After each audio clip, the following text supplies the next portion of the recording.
Khajuraho, a name that usually brings one image to mind: sculptures, stone, sensuality.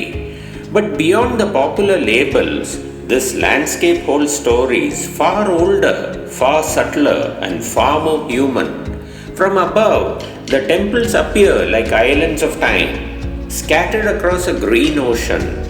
Most visitors see them as a single chapter, but each shrine here has its own heartbeat, its own mood, its own moment in history. And tucked away on the quieter southern side stands a temple that almost whispers rather than announces itself: Dulha Deo, the temple of the Divine Groom. Unlike the grand crowded spaces in the Western group, Dulha Deo feels intimate, almost personal. When you walk towards it, the silence grows, and in that silence, the story begins. This temple was built in the late 11th or early 12th century, a time when the Chandela dynasty had already seen its golden age.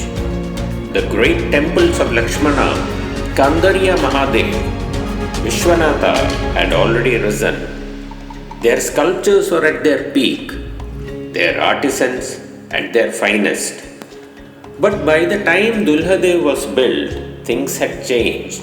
The empire was shrinking, resources were fewer, the world outside was getting harsher, politically and economically, and so the art also changed.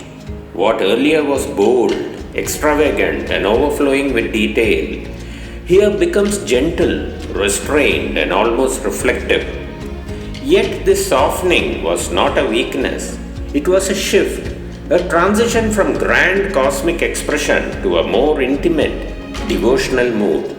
That is why Shiva appears here as Dulha, the groom, not as the fierce destroyer, not as the cosmic dancer, not as the meditating ascetic, the groom, an image of auspicious beginnings, harmony, tenderness.